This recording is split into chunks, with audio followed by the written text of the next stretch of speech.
एक important topic देख लेते हैं। यह भूकंपी तरंगे है ना, कौन सा, अर्थक्वेक वेव्स। इंपॉर्टेंट है, बिल्कुल इंपॉर्टेंट है, प्रीलिम्स में आया, पीवाईक्यू में आया हुआ है। ठीक है, हम ट्राई करते हैं कि इंपॉर्टेंट पॉइंट जो भी है, इंपॉर्टेंट टॉपिक जो भी रहेंगे प्रीलिम्स से रिलेटेड, चाहे वो जीएस पेपर 1 के रहेंगे, चाहे जीएस पेपर 2 के रहेंगे, उसके अलावा जो मेंस के जो इंपॉर्टेंट पॉइंट है उसको भी साथ में डिस्कस करते जाएंगे। ठीक है, चलिए, भूकंपी तरंगे एक लाइन इंपॉर्टेंट है क्योंकि क्लास, ये जो चैप्टर है ये कहां से है, इसका सोर्स क्या है, ये है एनसीईआरटी, है ना। हमेशा ऑथेंटिक सोर्स फॉलो करना है। एनसीईआरटी कौन सी एनसीईआरटी, क्लास 11th की। ठीक है, तो ये चीज ध्यान रखिएगा, आराम से सुनिएगा, है ना। उम्मीद है कि कहानी समझ में आएगी। चलिए, क्या है इसमें, पहली चीज, बेसिक पॉइंट क्या जानना है आपको, ये ध्यान रखना है कि स्थल मंडल पृथ्वी के धरातल से 200 किलोमीटर तक की गहराई वाले भाग को कहते हैं। क्या, 200 मीटर तक गहराई, 200 किलोमीटर है ना, 200 किलोमीटर, ये गलती नहीं होनी चाहिए। सबसे पहली चीज की स्थल मंडल की डेफिनेशन पता हो, फिर भाई हम कहानी शुरू करेंगे ना, मतलब स्थल मंडल की क्लियरिटी नहीं हो रहा है ना। चलिए, एक तो ये क्लियर हो गया। उसके बाद क्या है कि भूकंप मापी यंत्र, जिसको क्या बोलते हैं, सिस्मोग्राफ बोलते हैं इंग्लिश में, सतह पर पहुंचने वाले भूकंप तरंगों को क्या करता है, अभिलेखित करता है। फिगर आपको देखना है, फिगर आप एक बार देख लीजिए, 3.1 है ना, 3.1 दिखाते हैं आपको, ये है, ये 3 कौन सा है, 2 है, 3.1 इस साइड होगा। ये देखिए, ये आपका जो है भूकंप अभिलेख है ना। यहाँ पर आप देख रहे होंगे कौन कौन सा दिख रहा है, यहाँ पर आपको प्राइमरी दिख रहा है, फिगर थोड़ा सा, हाँ, यहाँ पर आपको देखिए प्राइमरी दिख रहा है ये, और ये क्या है, सेकेंडरी है।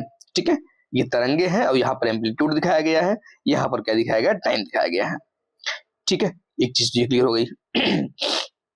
भूकंप कभी डिस्कस करेंगे, हमें थोड़ा सा प्रीलिम्स से पर्सपेक्टिव देख रहे हैं, तो इसलिए जो है हम डायरेक्ट जो है भूकंपित तरंगों पे आ गए हैं। ठीक है, चलिए, एक तो ये पॉइंट हो गया। उसके बाद क्या है कि यह वक्र 3 अलग बनावट वाली तरंगों को प्रदर्शित करता है, मैंने आपको दिखा दिया। बुनियादी तरंगों पर भूकंपीय तरंगे 2 प्रकार की होती हैं। किस पर, बुनियादी तौर पर, मैं बेसिक कर बात करेंगे तो कितने प्रकार की होती हैं, ये 2 प्रकार की होती है। कौन कौन से, थोड़ा सा जुकाम है ना। भूगर्भिक तरंगे, जिसको बॉडी वेव्स बोलते हैं, या और क्या एक है धरातली तरंगे, जिसको क्या बोलते हैं, सरफेस वेव्स बोलते हैं। ठीक है, एक तो ये कौन कौन सा, 2 हो गए, एक होगा भूगर्भिक तरंगे, भूगर्भिक, और क्या हो गया, धरातली तरंगे। ठीक है, भूगर्भिक तरंगे जो है, ध्यान रखिएगा पॉइंट, कि भूगर्भिक तरंगे उद्गम केंद्र से ऊर्जा के मुक्त होने के दौरान पैदा होती है। जब ऊर्जा एनर्जी जब रिलीज होती है उस समय बात हो रही है। और पृथ्वी के अंदरूनी भाग, जो पृथ्वी ऐसे गोला से बना हुआ है, इसके अंदरूनी भाग की बात हो रही है ना, तो इसके जो अंदरूनी भाग की बात हो रही है कि अंदरूनी भाग से होकर सभी दिशाओं में आगे बढ़ती है, ध्यान रखिएगा, है ना, ये पॉइंट ध्यान रखिएगा, किसमें, सभी दिशाओं में आगे बढ़ती है, इसलिए इन्हें क्या बोलते हैं, भूगर्भिक तरंगे बोलते हैं। अच्छा, भूगर्भिक तरंगों एवं धरातली तरंग शैलों के मध्य अन्योन्य क्रिया कारण क्या होता है, नई तरंग उत्पन्न होती है, जिन्हें क्या बोलते हैं, धरातली तरंगे बोलते हैं। मतलब कि भूगर्भिक तरंग से ही जो है क्या निकल आती है, धरातली तरंग निकल आती है। एक पॉइंट ये क्लियर रखिएगा, ये तरंगे धरातल के साथ साथ चलती हैं, किस साथ साथ, धरातल के साथ साथ चलती हैं।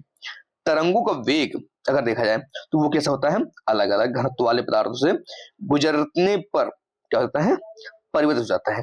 मतलब कि अगर घनत्व जो पदार्थ है अगर वो वेरी कर रहे हैं, अलग अलग घनत्व के हैं, तो वहां से क्या होगा, स्पीड क्या होगी, जो है अलग हो जाएगी, वेग क्या हो जाएगा, वेलोसिटी चेंज हो जाएगी। ठीक है, चलिए, अधिक घनत्व वाले पदार्थों में तरंगों का वेग अधिक होता है। पॉइंट बहुत इंपॉर्टेंट है, ध्यान रखिएगा। क्या कहा कि अगर घनत्व अधिक है, इसका मतलब पदार्थों में तरंगों का वेग क्या होगा, अधिक होगा। अगर घनत्व कम है, तो इसका मतलब क्या है कि वेग क्या होगा, तरंगों का कम होगा। घनत्व से रिलेटेड है, मतलब क्या, यहाँ पर एक ध्यान रखिएगा कि घनत्व मतलब जो डेंसिटी है वो डायरेक्टली प्रोपोर्शनल की है वेलोसिटी के है। मतलब कि घनत्व बढ़ेगा तो वेलोसिटी क्या होगी, बढ़ेगी, किसकी, तरंगों की। ठीक है, पदार्थों के घनत्व में भिन्नताएं होने के कारण परावर्तन और एवं क्या होता है, अपवर्तन होता है।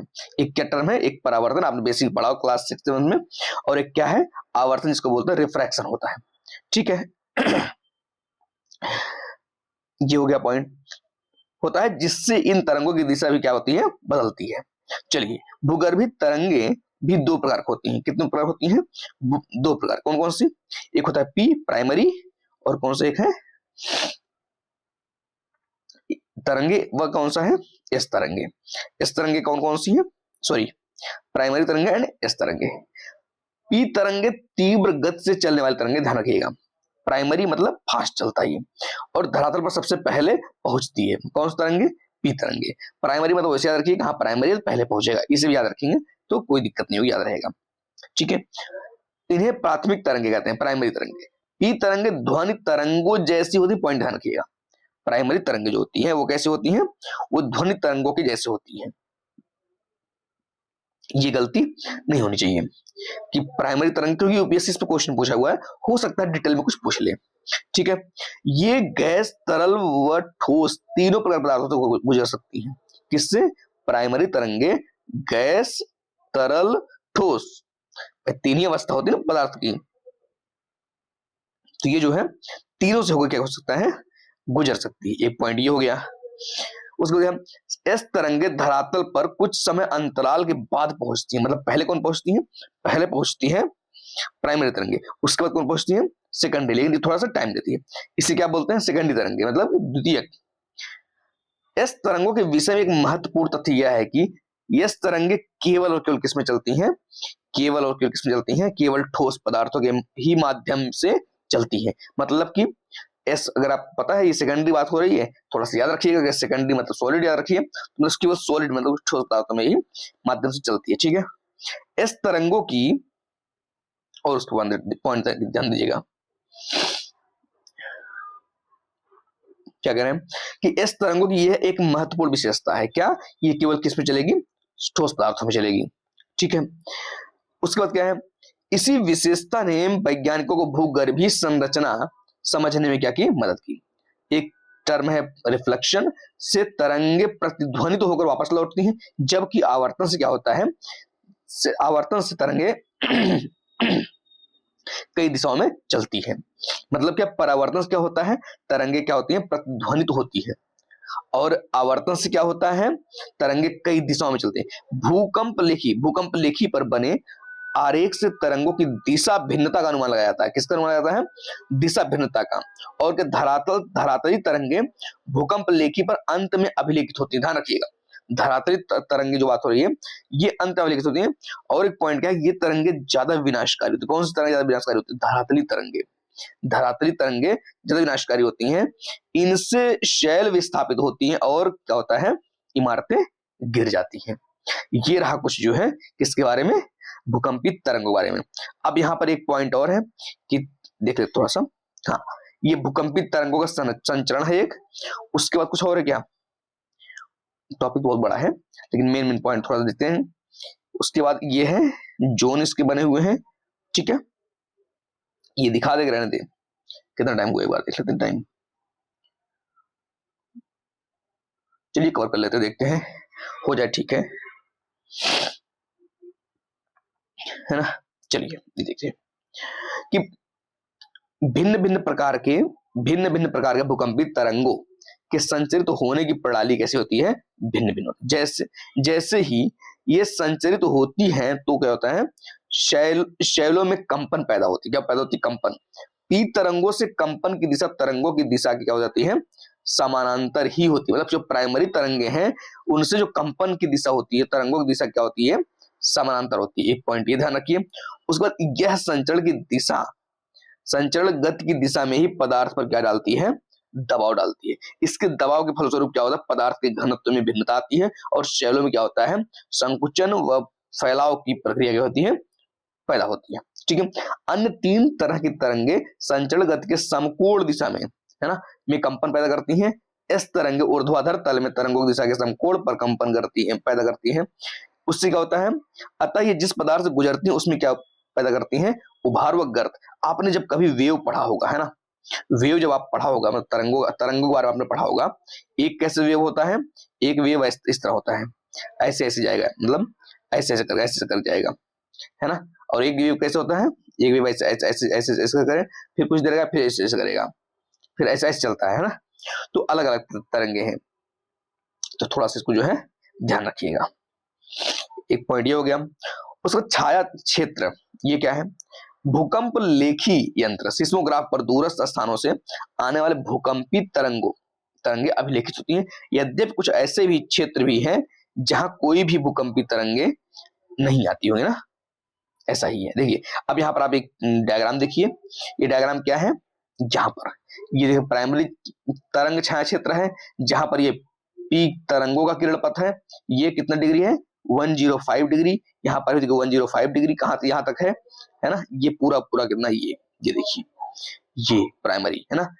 अब यहां तक तो प्राइमरी तरंगे जा रही हैं और यहां देखिए बीच से भी निकल रही हैं। मैंने आपको बताया था पहले ही कंडीशन में कि प्राइमरी तरंग क्या होता है कि सॉलिड, लिक्विड एंड गैस, मतलब तीनों कंडीशन में जो है चलती हैं प्राइमरी तरंगे। तो अब देखिए प्राइमरी तरंगे यहां पर तो ये आ ही रहा है, इधर क्रोड से भी होकर के आ रहा है प्राइमरी तरंगे, है ना।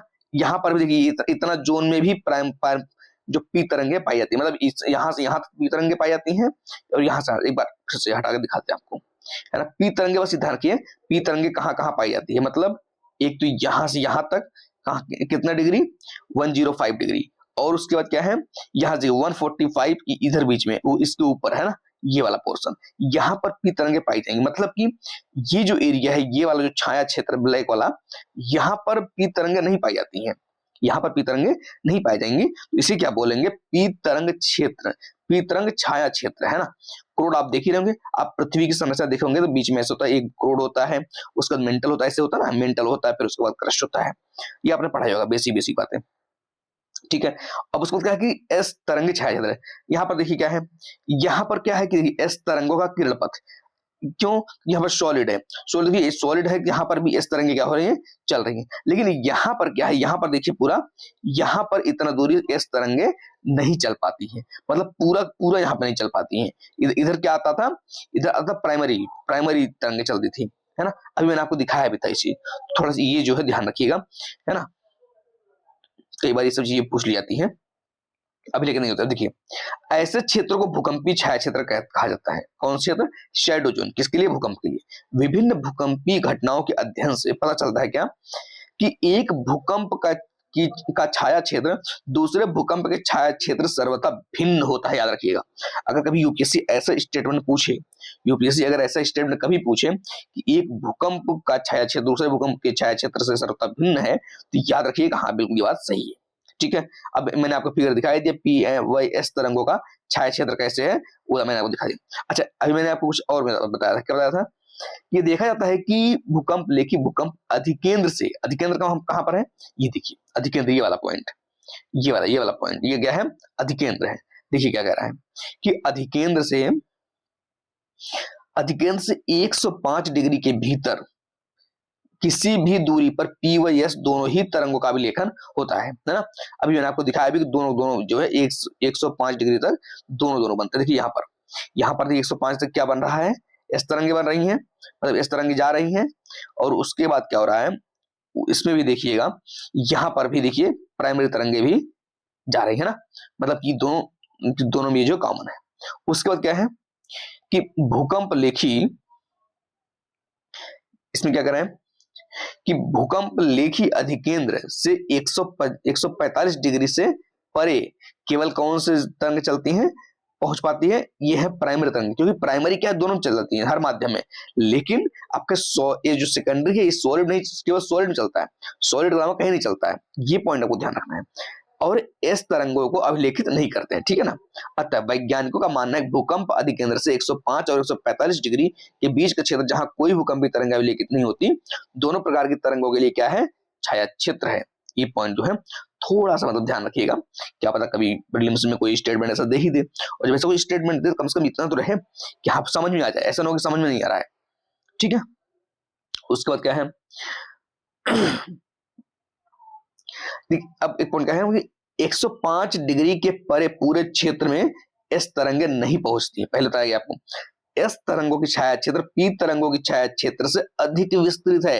ऐसा स्टेटमेंट कभी आ जाए तो कंफ्यूजन मत होइए कि क्या ऐसा सच में है, या यूपीएससी स्टेटमेंट कभी दे तो लगे कि कैसे दे दिया, ऐसे कैसे दे दिया, तो ध्यान रखिएगा ऐसा है, बिल्कुल है। क्या कि एस तरंगों का छाया क्षेत्र टी तरंगों के छाया क्षेत्र से अधिक विस्तृत है। ये गलती नहीं होनी चाहिए, ठीक है। उसके बाद क्या है कि भूकंप अधिकेंद्र 105 डिग्री से 145 डिग्री तक पी तरंगों का छाया क्षेत्र एक पट्टी बैंड के रूप में पृथ्वी के चारों तरफ क्या होती है, प्रतीत होती है। इस तरंगों का छाया क्षेत्र न केवल विस्तार में बड़ा है, वरन वरन क्या, यह पृथ्वी के 40% भाग से भी अधिक है। कितने इंपॉर्टेंट है, मतलब इस तरंगों का छाया क्षेत्र पी तरंगों का छाया क्षेत्र से बड़ा है और ये कितना कवर करता है, पृथ्वी के 40% भाग कवर करता है। अगर आपको भूकंप अधिकेंद्र का पता हो तो आप किसी भी भूकंप का छाया क्षेत्र रेखांकित कर सकते हैं। ये रहा आपका किसके बारे में, भूकंपीय क्षेत्र के बारे में। अब थोड़ा सा रेगुलर और थोड़ा सा जो है कुछ लंबे वीडियो बनेंगे जो कि कवर करना है, थोड़ा सा मेन टॉपिक कम से कम कवर कर ही देंगे, जिससे कि जो चीजें संभावना है एग्जाम में आने की वो चीजें कम से कम कवर हो जाए। सोर्स हमारा ऑथेंटिक रहेगा, हवाबाजी वाली बात है कुछ इसमें है नहीं, बस ट्राई किया जाएगा समझने समझाने का, है ना। ये हो गया, बाकी भूकंप के प्रकार हैं और कुछ टॉपिक क्या इंपॉर्टेंट देखिए इसमें क्या क्या है, बाकी सब देखेंगे, है ना। हाँ, ये वाला पृथ्वी की संरचना के बारे में एक बार डिस्कस करेंगे। अभी आज इतने ही रखते हैं, थोड़ा सा टाइम भी ज्यादा हो गया। उम्मीद है समझ में तो आई ही होगी कुछ कुछ बातें, है ना। ठीक है, तो आज इतने रखते हैं, बाकी मिलेंगे फिर नेक्स्ट वीडियो में।